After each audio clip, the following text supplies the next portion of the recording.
बिस्मिल्लाहिर्रहमानिर्रहीम, अस्सलाम वालेकुम। You are watching Sun Digital और मैं हूं आपकी मेज़बान महरीन मन्नान। अमेरिका ने जनूबी ईरान में हमले किए हैं और साथ साथ ईरान के तेल बेचने के लाइसेंस की भी तनसीख कर दी है। क्यों? क्योंकि ईरान हॉर्मुज़ से गुजरते हुए ऑयल टैंकर्स को टारगेट कर रहा था और उनमें से एक ऑयल टैंकर कतर का भी था। IRGC ने जवाब में बहरीन और कुवैत में 85 लोकेशंस को टारगेट किया है। नेटो समिट में ट्रंप साहब ने बड़ी एग्रेसिव लैंग्वेज यूज़ करते हुए ईरान को स्कम कहा है और साफ साफ कह दिया है कि MOU और सीज़ फायर कैंसिल हैं।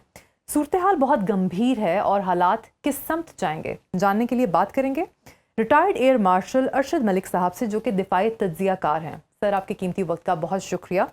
ऑयल लाइसेंस की तनसीख हो गई है और सीज़ फायर ख़त्म हो गया है और MOU भी कैंसिल हो गया है। Are we back to square one now? बिस्मिल्लाहिर्रहमानिर्रहीम। पहले तो आपका बहुत शुक्रिया मेरी राय जानने के लिए। देखिए, ये जो सीज फायर था, जो MOU था, हमारे खदशात तो शुरू दिन से ही थे कि इसकी फ्रेजाइल बहुत ज़्यादा है। और मैं तो ये भी कहता हूँ कि वाशिंगटन की नीयत पे भी आप कभी भी अ, हमेशा शक ही करते हैं कि कोई ना कोई इसमें ऐसी बात ज़रूर होगी। और वो इसकी बेसिक वजह यही है कि सहूनी सोच और सहूनी गलबा जब तक पॉलिसी मेकिंग में रहेगा तो ये खदशात बाकी रहेंगे। अब नए हुमस को आपने एक लाइफलाइन दी जब तक, जहां तक ईरान का ताल्लुक है। अब आप उस लाइफलाइन को जब डिस्टर्ब करेंगे तो लामुहला ईरान रिएक्ट करेगा। ईरान को अखलाकी तौर पे बहुत बड़ा गलबा हासिल था। उसने ऐसी सतह से आके मुज़ाकरात की हामी भरी जहाँ की अमरीका को तवक्को नहीं थी। और अमरीका, मैं ये कहता हूँ कि एक मुनज़्ज़म अंदाज में पसपाई इख्तियार कर रहा था। इसलिए हालात जाएंगे तो ऐसी तरह के ये छुटकलियां और फुलझड़ियां निकलती रहेंगी, लेकिन जंग मजीद लंबी या तवील नहीं होगी। ये मेरा अपना तजिया है। जरूर इसमें कोई ना कोई राह निकलेगी इंशाल्लाह। अच्छा, आपके ख्याल में क्या IRGC और इसराइल की सेम पॉलिसी है? क्योंकि जो टैंकर्स जिनको टारगेट किया है ईरान ने, उसमें से एक टैंकर कतर का भी था और कतर ने एक बड़ा अहम किरदार अदा किया है इस सारे पीस प्रोसेस में। आपके ख्याल में क्या ईरान को थोड़ी रिस्ट्रेंट नहीं शो करनी चाहिए थी? यहाँ पे किसकी गलती है? आप बिल्कुल सही समझ रही हैं। मेरा भी ये तजिया यही है कि जब आप शिद्दत पसंदी की तरफ जाएंगे और अगर आप मंतकी लिहाज से चीजों को नहीं देखेंगे तो आप कब तक सरवाइव करेंगे। मेरा मानना यह है कि ईरान के अवाम का बहुत नुकसान हुआ। ईरान की जो अवाम है उसे बहुत कुर्बानियां पहले भी दी और अब भी दे रही है। और ये उनकी बड़ी कुर्बानी है कि वो अभी IRGC के साथ चल रहे हैं और उस तरह सड़कों पे नहीं आए। वरना मंतकी लिहाज से देखें तो कोई तुक नहीं बनती कि आप उसी तरह एग्रेसिव रहें। आप अपना फर्म स्टांस जरूर रखें कि आपने एक बहुत बड़ी कुर्बानी दे के यहां तक पहुंचे, लेकिन अगर आप इसी तरह इलॉजिकल तरीके से टिट फॉर टैट करेंगे तो अल्टीमेटली नुकसान तो आपके अवाम को होगा। ठीक है। इसराइल और IRGC को मैं बड़े एहतियात के साथ मवाजना करते हुए ये कहूंगा कि जिस तरह इसराइल में सहूनी सोच का गलबा है, इसी तरह IRGC शायद ये समझ रही है कि वो जंग जीत गएंगे, जीतते रहेंगे। ऐसा हम्म। नहीं होगा। बहुत बड़ी कुर्बानी, बहुत बड़ी कीमत है जिसका उनको अंदाजा नहीं। जो खलीज में या मशरक़ वस्ता के हालात आप देख लें, हमें जो फलस्तीन में भी जो देखना पड़ रहा है, गजा में भी देखना पड़ रहा है, तो इसमें एक लॉजिकल लिहाज से एक बैलेंस तरीके से अपने समत को मुतय्यन करना चाहिए, ना कि हठधर्मी के साथ। तो आप किसी, मैं इतफाक करता हूँ, इस हठधर्मी का अल्टीमेटली नुकसान या लूजर ईरान ही को। अच्छा, ईरानी लॉ मेकर ने एक बड़ा सख्त बयान दिया है कि हमारी तरफ से ज़ोरदार थप्पड़ के लिए तैयार रहिएगा। अमेरिका ने रिसेंट कल की स्ट्राइक्स में सिविलियन एरियाज़ को भी टारगेट किया है और जो रोड्स और ब्रिजेस मशहद की तरफ जाते हैं उनको भी तबाह किया है। ये वो सिटी है जहाँ पर आज शाम अली खमीनाई साहब को जो है सुपुर्द खाक भी किया जाना है। आपके ख्याल में हम किस किस्म की एस्केलेशन एक्सपेक्ट कर सकते हैं ईरान से? इसके जवाब में देखिए, एक बात तो ये है कि बदकिस्मती से ट्रम्प साहब को अपनी जुबान पे कंट्रोल नहीं है, तो उनकी जुबान से ये निकल ही गया जो उनकी ये सोच सामने आई उनकी लीडरशिप की और उनकी जो कैबिनेट है, कि इतना पॉजिटिव रिस्पांस लोगों का आया। खामनाई की शहादत और उनके जनाजे और उनकी जो रुखसती के मनाजिर थे, वो एक नेचुरल था। देखें, उनकी पूरा खानदान शहीद हो गया और रमजान शरीफ का महीना था और एक मजलूम ही तो थे ना। बिल्कुल। लेकिन ये एक नेचुरल रिएक्शन था जिसपे जो सहूनी सोच है और जो अमरीकी सोच है, उन दोनों ने इसको नेगेटिव ले लिया और उन्होंने कहा जी कि इसको पुल डाउन किया जाए और उन्होंने ये हमले किए। डेफिनेटली मैं मानता हूं कि आईआरजीसी ने भी कुछ शिद्दत पसंदी का मुजाहरा किया। मैं जो देख रहा हूं कि वो इससे खौफ में आ गए कि जो शुरू की अगर आप बातें देखें कि रजीम चेंज होगी, न्यूक्लियर पे कॉम्प्रोमाइज नहीं होगा, इक्तिसादी तौर पर नस्लें तबाह हो जाएंगी, वो कुछ नहीं हुआ। ईरान के अवाम और ईरान की लीडरशिप को यहाँ पे ये दाद देनी चाहिए। तो मेरे ख्याल में मैं जो देख रहा हूँ वो ये है कि ये आहिस्ता आहिस्ता छोटे छोटे अटैक्स होते रहेंगे। ईरान के पास वो अब स्ट्रेंथ नहीं है कि जिससे वो इतने मुनज़्ज़म अंदाज से और भरपूर अंदाज से मुकाबला कर सके या जवाब दे सके। डेफिनेटली उनके पास एसेट्स अभी भी हैं, उनके पास मिसाइल्स हैं, उनके पास ड्रोन्स हैं, उन्होंने इनको बीफ अप भी जरूर किया होगा, लेकिन ये एक्सपेक्ट करना कि एक बहुत भरपूर तरीके से वो जवाब देंगे, ये शायद मुमकिन नहीं। अच्छा, आपने भी जनाजे की बात की कि ट्रंप साहब बड़े शॉक्ड थे लोगों के इतने ज़ारो कतार रोने से, लेकिन जहाँ पे रंजो गम का इजहार था, अवाम में इंतकाम का भी इजहार था और उन्होंने ट्रंप के कत्ल के भी नारे लगाए। आपके ख्याल में अवाम का ये रुझान देखकर वहाँ के जो हार्ड कोर एलिमेंट्स हैं उन्होंने तो नहीं शह पकड़ ली, उसी वजह से ये रिस्पॉन्स आया है? मेरे ख्याल में उससे पहले ही उन्होंने ये शय पकड़ी हुई थी। अच्छा। उनका ख्याल ये है कि जिस शिद्दत से उन्होंने इसको फेस किया शुरू के दिनों में और जिस शिद्दत से उन्होंने अमेरिकन टारगेट्स को निशाना बनाया, जिसकी दाद देनी चाहिए as a military strategist, as a military planner, मैं ये जरूर दाद दूंगा कि उनकी टारगेटिंग फिलॉसफी बहुत अच्छी थी। उन्होंने बिल्कुल फोकस होकर टारगेट किए और उन्हीं जगहों पे टारगेट किया जहां पे अमेरिका या अमेरिका के एलाइज को हिट किया। उन्होंने आम दुबई के आम जगहों पे नहीं किया और उसमें एक इंटेलिजेंस का भी बहुत बड़ा इनको पॉजिटिव एज हासिल था। तो जो अवाम है वो तो आप देखें ना कि जब से इनकलाब आया तब से उनके जहन में और एक ही बात आती थी कि ये जो कुछ हमारे मुल्क के साथ हो रहा है ये अमेरिका की वजह से हो रहा है। और वही बच्चे बड़े होते होते अब वो जब तालीमी इदारों में गए, जब उन्होंने मजहब की तालीम ली, दुनियावी तालीम ली, तो उनको यही बताया गया कि सहूनी सोच और अमेरिका ये दो आपके मुखालिफ और आपको कभी कामयाब नहीं होने देंगे। लेकिन एक बैलेंस ईरानी जो है वो ये जरूर सोचता है कि अगर मैं इसी तरह इस शिद्दत पसंदी के रास्ते पे रहा तो फिर हमारे मुल्क में जो भी होगा उसका नुकसान भी उन्हीं को भुगतना पड़ेगा। तो मेरे ख्याल में आईआरजीसी को इससे कोई शय नहीं मिली। उनका माइंडसेट पहले से स्ट्रांग है और वो हमेशा इसी कोशिश में रहे कि किसी तरह ऐसे इकदाम किए जाएं जिससे अमेरिका को जिच करने की कोशिश की जाए। लेकिन वही बात जो मैं और आप पहले कर रहे थे कि ये एक बहुत बड़ा टॉल ऑर्डर है जिसपे हमको जाना पड़ेगा। इसलिए अभी भी मेरे ख्याल में आईआरजीसी को थोड़ा सा एक बैलेंस अप्रोच पे आना चाहिए। उनको जरूर मुज़ाकरात करने चाहिए और जरूर लीवरेज लेनी चाहिए। बिकॉज अगर जैसे आपने अभी फरमाया कि वो लाइसेंस भी जो उनको मिला था तेल के एक्सपोर्ट का, तो वर्चुअली तो फिर वो सैंक्शंस का दौर शुरू हो जाएगा, वो जीरो हो जाएंगे। बिल्कुल। अच्छा, पाकिस्तान ने बड़ा ब्रिक बाय ब्रिक ये एमओयू जो है उसको बनवाया था साथ, और अब ये it all seems like that it is falling apart. Pakistan को क्या करना चाहिए इस सूरत हाल में? देखिए, एक बात याद रखिए कि अल्हम्दुलिल्लाह पाकिस्तान की लीडरशिप को भले आप जिस तरह का भी इख्तलाफ रखें, आप उनको क्रेडिट तो देना पड़ेगा कि वो एक ऐसी ब्रिंकमैनशिप में लेके आए और ऐसा सोल्यूशन लेके आए जो कि दुनिया के लिए एक अजूबा था, एक काबिल तारीफ बात थी। और इसमें आप ये कह सकते हैं कि खुदा न खास्ता ये लॉन्ग लास्टिंग नहीं होगा, तो मैं तो शुरू से कह रहा हूँ ये कभी भी लॉन्ग लास्टिंग नहीं होगा। लेकिन ये भी आपकी बहुत बड़ी अचीवमेंट है कि आपने बीच में सीज फायर करवाया, जंग बंदी करवाई, और उस जंग बंदी का नुकसान अगर खुदा न खास्ता जंग चलती रहे तो नुकसान तो अरब मुल्कों का ही हो रहा है, मुसलमानों का ही हो रहा है। अमेरिका का क्या नुकसान हो रहा है? और इसराइल तक जो मिसाइल पहुंचते हैं वो भी एक टाइम लगता है, एक फासला तय करते हैं। तो इस लिहाज से पाकिस्तान की एफर्ट्स बिल्कुल पॉजिटिव थी और अभी भी पॉजिटिव रहनी चाहिए, दिल नहीं हारना चाहिए। पाकिस्तान की लीडरशिप को अपने उनकी अभी लीवरेज है माशाल्लाह, उनका एक मुकाम है, they are acceptable to both the sides even now, even in this situation. So I think we should not lose our heart.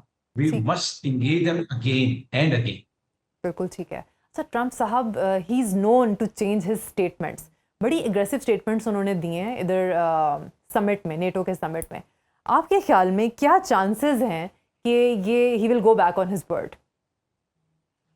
Very positive, Trump will change, because आप देखें नेटो में जाके उन्होंने, ये तो पहले से वो अर्दोगान साहब की तारीफ तो करते थे, लेकिन अब एक बहुत बड़ा स्ट्रेटेजिक जो डिसीजन वो चेंज करने जा रहे हैं, जिसकी इसराइल में मुखालफत हो रही है। को F-35 को दोबारा से कंसीडर कर रहे हैं कि मैं टर्की को दूंगा। और आपको याद है कि जो टाई है, टर्किश एविएशन इंडस्ट्री है, उसमें F-35 के पार्ट्स, बल्कि विंग वहां पे बनता था।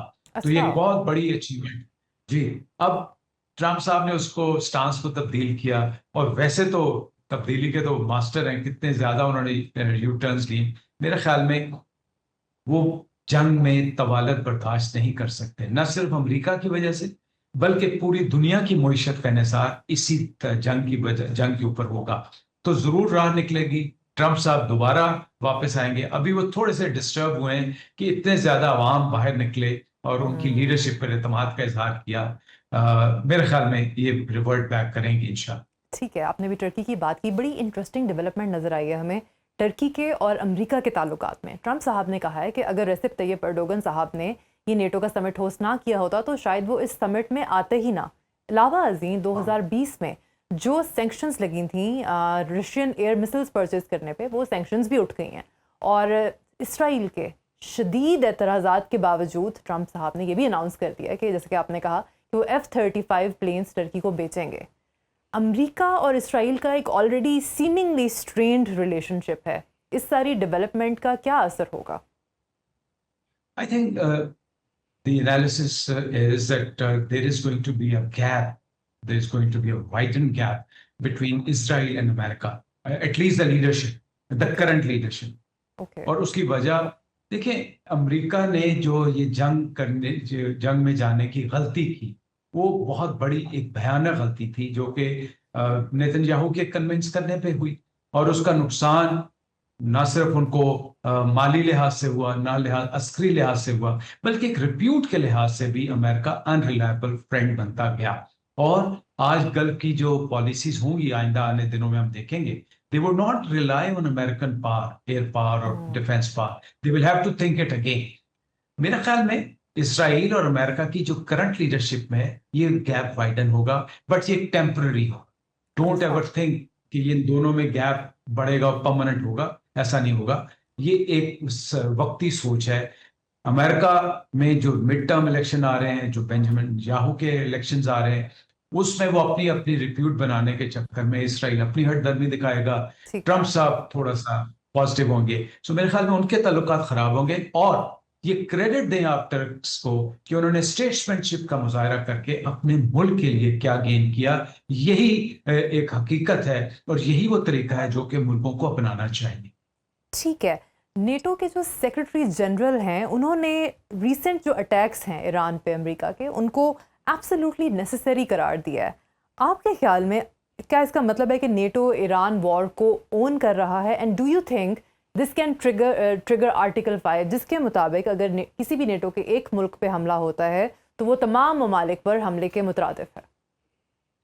देखिए, जब अमेरिका की लीडरशिप नेटो के साथ बैठती है तो वो डेफिनेटली उनको कन्विंस करती है। और ये बात बिल्कुल तय है कि अमेरिका अभी भी एक बहुत बड़ी पावर है, उसकी माली पावर बहुत ज्यादा है, उसका माली होल्ड बहुत ज्यादा है, फाइनेंशियल लेवरेज वो बहुत ज्यादा करता है। फिर डिफेंस के लिहाज से भी इस वक्त भी देखिए one of the mightiest forces of the world America ही है। तो वो उस लिहाज से ये, लेकिन दिल से अगर आप पूछते हैं और अगर आप मंतकी लिहाज से देखते हैं तो नेटो कभी भी इस जंग में हरावल दस्ते का किरदार नहीं अदा करेगा, जिस तरह की उसने दुनिया के बाकी मुमालिक में एज अ नेटो शरीक हुआ। वो उनकी भी ये कोशिश होगी कि किसी तरह इसका मीडिएशन ढूंढा जाए, इसका दरमियाना रास्ता ढूंढा जाए। बिकॉज देखिए, आप नाया हुमस और रेड सी पे जो इम्पैक्ट आएगा वो ज्यादा इम्पैक्ट करेगा नेटो के कंट्रीज को। इसलिए मैं नहीं समझता कि नेटो इसमें एज अग्रेसिव और एज अ हरावल दस्ता के तौर पे आके अमेरिका की मदद पे राजी होगा, हल्का फुल्का करेगा। ठीक है, मीडिएशन की आप बात कर रहे हैं, अमेरिका यूक्रेन और रशिया की भी मीडिएशन करवाना चाह रहा है। आपके ख्याल में कितना सक्सेसफुल हो सकता है अमेरिका इस चीज़ में? क्योंकि पाकिस्तान के लिए बहुत ज़रूरी है, क्योंकि हम अपनी वीट का मेजर चंक जो है इन्हीं ममालिक से इम्पोर्ट करते हैं। देखिए, इस बात में बड़े क्लियर रहें कि ये जितनी बड़ी ताकतें हैं वो अपने इंटरेस्ट को देखती हैं। पसे पर्दा कुछ और होता है, सामने कुछ और होता है। ओके। रूस कभी भी ये नहीं चाहेगा कि वो यूक्रेन को वो लीवरेज दे जो अमेरिका या नेटो चाहता है, बिकॉज उसमें पुतिन है वो एक बहुत स्ट्रांग लीडरशिप है और वो अपने मुल्क के लिए बहुत very very clear in his terms. He would never like कि नेटो की प्रेजेंस यूक्रेन में हो, और there is no match between Ukraine and Russia. It is just the NATO or the American forces which are, pushing. अब आप ये देखें कि यही पुतिन जो यूक्रेन के प्रेसिडेंट हैं, इनको किस तरह लताड़ते थे ट्रम्प साहब, और आज उनको वो दोबारा से पैटर्नाइज करें। मेरे ख्याल में ये कभी भी राजी नहीं होगा रूस, और अगर राजी हुआ तो अपनी टर्म्स पे होगा, बिकॉज अगर वो यूक्रेन के साथ सीज फायर करता है नेटो के टर्म्स पे तो ये उसके लिए मौत है। तो अच्छा, आपने भी बात की कि main conflict is essentially between NATO and Russia. Do you think कि एनी चांसेस कि नेटो और रशिया एक मेज पर बैठ के इस मामले को मुफाहमत से सॉल्व करने की कोशिश करेंगे? Any such possibility? बिल्कुल करेंगे। I totally agree. I think I see that happening, and they are going to be sitting together very soon, other than USA getting involved, और उसमें पुतिन जो होंगे वो अपनी टर्म्स को डिक्टेट करवाएंगे, बिकॉज जो हालात अगर ईरान की जंग तबालत पकड़ती है, अगर वहां पे टिट-पिट चलती रहती है, तो गैस और जो ऑयल का प्रेशर यूरोप पे आएगा उसको कवर करने के लिए उनको रशिया की जरूरत है। इसलिए ये टेबल पे नेटो उनको लेके आएगा और कोई ना कोई सोल्यूशन ढूंढेगा, लेकिन नेटो कभी भी ये नहीं चाहेगा कि यूक्रेन कमजोर हो। सो एक ऐसा जिक्सन पिज्जा ये होगा जिसपे बड़ी इंटरेस्टिंग सिचुएशन होगी कि रशिया कैसे मानता है। ठीक है। Amidst the changing scenario of things, America जो है उसने ये भी अनाउंस किया है कि वो नेटो से अपना फेज्ड विड्रॉल करेगा अपने मिलिट्री इंफ्रास्ट्रक्चर का, जिसमें वॉर प्लेन्स हैं, डिस्ट्रॉयर्स हैं, सबमरीन्स हैं। यूरोपियन वेलफेयर स्टेट्स मेरे ख्याल में ये नहीं होगा। अच्छा। ये सिर्फ गीदड़ भपकी है। अच्छा, और over okay. Period of time मेरे ख्याल में आप देखिएगा कि ये भी एक यू टर्न आएगा, बिकॉज अल्टीमेटली अमेरिका और नेटो की ख्वाहिश यही है कि यूक्रेन के साथ खड़े रहें और रशिया को वीकन करें या उसको थ्रेटन करते रहें, और यही वो बड़ी ग्रैंड स्ट्रेटेजी है उस एरिया में जिसको अमेरिका लीड कर रहा है। तो वो टेम्परेरली तो कुछ करेगा, लेकिन लॉन्ग टर्म में it would never happen. It is not in their interest. Okay, लेकिन अमेरिका जो है वो पुश तो कर रहा है नेटो कंट्रीज को कि आप अपनी डिफेंस स्पेंडिंग इंक्रीज करें, उसमें इंडिपेंडेंट हो। So what do you think is the reason मतलब बिहाइंड इट? क्योंकि उन्होंने ये भी जो है $50 बिलियन के डिफेंस कॉन्ट्रैक्ट्स भी अनाउंस किए हैं इस नेटो समिट में, और इसके अलावा जो है यूक्रेन को जो लाइसेंस भी दिया है पेट्रियट मिसाइल्स बनाने का। तो what do you think is the grand strategy? जैसे कि आपने कहा पसे पर्दा चीज़ें कुछ और होती हैं, मेरी इसके बारे में ये एनालिसिस थी कि कहीं ये सारा कुछ मैन्युफैक्चर्ड थ्रेट तो नहीं है अपने मिलिट्री इंडस्ट्री कॉम्प्लेक्स को बूस्ट करने के लिए? दो चीजें हैं। एक तो यह है कि जो इकोनॉमिक कंडीशन है ओवरऑल वर्ल्ड की after this Iran war, that has shattered the people, that has shattered the countries. Leadership अपनी थिंकिंग को रीअलाइन कर रही है। लेकिन डिफेंस स्पेंडिंग और डिफेंस गेन बहुत बड़ा गेन होता है। जब डिफेंस से आप जो कमाते हैं, अर्निंग लेते हैं, ऑब्वियसली आपकी जो इकोनॉमिक कंडीशन होती है वही उसको डिक्टेट करती है। तो यूरोप हमेशा ये चाहता है कि उसका कंट्रोल अपने एरिया में रहे, लेकिन अगर रशिया का कंट्रोल यूक्रेन के एरिया में आ जाता है तो जो रशिया का असर है वो और आगे आने के भी चांसेस हैं। इसलिए नेटो कंट्रीज की ख्वाहिश यही है किसी तरह रिस्ट्रेन रखा जाए रशिया को अपने ही हदूद के अंदर, और यूक्रेन में एक ऐसी इस्टेब्लिशमेंट बनाई जाए। तो ये बेसिकली तो उनका अपना इंटरेस्ट है। अब इस इंटरेस्ट को वॉच करने में अमेरिका जो जाहिरी तौर पे कह रहा है कि मैं नेटो को खत्म कर दूंगा, नेटो को सपोर्ट नहीं करूंगा, कभी भी नहीं करेगा, बिकॉज वो एंजॉय करना चाहता है यूनिपोलर यूनिपॉवर। अगर उसमें मल्टी पावर आ जाती है, रशिया या चाइना मिलके एक गेम बना लेते हैं, तो इसका नुकसान भी अमेरिका को है। और अगर आप यहां से अलाउ करते हैं then there is no stopping for China, because इससे साइड में चाइना बहुत ज्यादा गेन कर जाता है। मेरे ख्याल में ये अमेरिका और यूरोप जो है इनकी पॉलिसी यही है कि किसी तरह यूक्रेन में रशिया को उलझाए रखें, उसको वीकन करते रहें और यहाँ पे उसको रिस्ट्रिक्ट करके अपनी हेजेमनी जो है कम से कम इस बाउंड्री तक जरूर मेंटेन करें।